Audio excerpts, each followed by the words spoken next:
చూడండి మనం హార్వెస్ట్ చేసి ఇది కట్ చేసి అరటి వచ్చేసి 10 రోజులు అయింది. ఇప్పటికి మనకు పండిపోయినాయి అరటి పళ్ళు. బాగా చిన్నదండి, ఇది తమిళనాడు వెరైటీ. పొడుగుగానే వస్తాయి కానీ మేము జీరో మెయింటెనెన్స్ కదా, న్యాచురల్ ఫార్మింగ్. సూపర్ టేస్ట్ అండి, చాలా స్వీట్గా ఉన్నాయి. ఈ తొక్క చూడండి, చాలా థిక్నెస్ చాలా తక్కువ ఉందండి. ఇది న్యాచురల్గా పండితే ఇలాగుంటుంది. మనం బయట కొంటాం అరటిపళ్ళు, సగం తిని సగం పడేయాల్సి వస్తుంది. ఎందుకంటే పండిండవు. అవి గెల కొట్టేసి అది తీసుకుపోయి ఏదో సాంబార్లో పెట్టేసి దాని మీద కెమికల్స్ తక్కువ వేయకపోయిండొచ్చు. బట్ అదైతే కంప్లీట్గా అయితే మాగిండదు.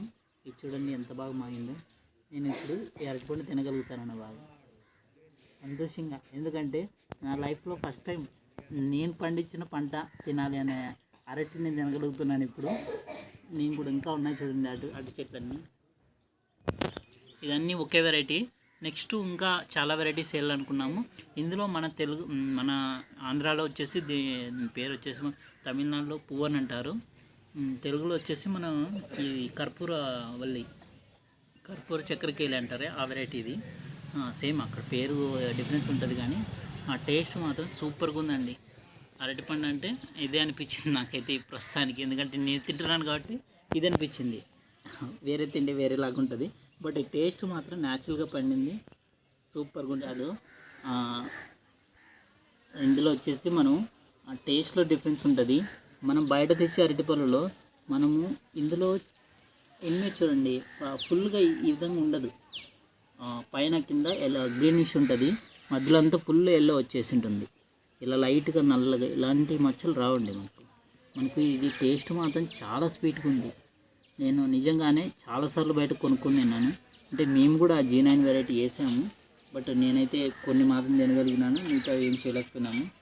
బట్ ఈ దేశవాళీ వెరైటీ న్యాచురల్గా మేము వేసిన వాటితోనే పంచగవ్య వీటితోనే పండింది.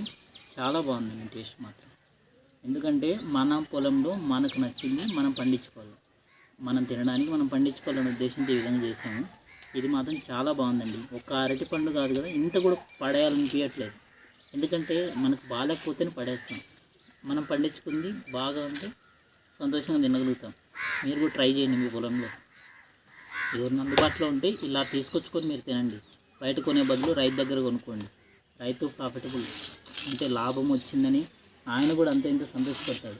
ఎందుకంటే నెక్స్ట్ జనరేషన్ ఫార్మింగ్ చేయడానికి ఎవ్వరు లేరండి, చేయడానికి రావట్లేదు. వచ్చిన వాళ్ళు కూడా రిటర్న్ వెళ్ళిపోతున్నారు.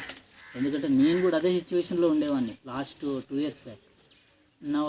నేను ఇప్పుడు రియలైజ్ అయ్యాను, ఫార్మింగ్ అంటే మనం తినడం కాదు, మనతో పాటు ఉన్న వాళ్ళని మన ఫుడ్ సప్లై చేయడం, అంటే వాళ్ళు తినిపించడం.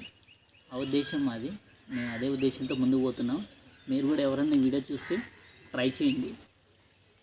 అంటే మీరు ఒకటే తినడం కాదు, మీ చుట్టుపక్కల కూడా ఈ విధంగా తినిపించడానికి ట్రై చేయండి. న్యాచురల్గా, కెమికల్ కాదు. సాధ్యమైనంత వరకు కొద్ది ల్యాండ్లో ట్రై చేయండి, అంత ఫీల్డ్ ట్రై చేయొద్దండి. కొద్ది ల్యాండ్లో ట్రై చేసి అది మీకు సాటిస్ఫై అనిపిస్తేనే మిగతా ల్యాండ్ కన్వర్ట్ చేసుకోండి. అదేవిధంగా అంటే మీకు తెలిసిన వాటి గురించి ఈ న్యాచురల్గా ఏమేమి చేయొచ్చు అనే వాటి గురించి ముందుకు వెళ్ళండి. బాయ్.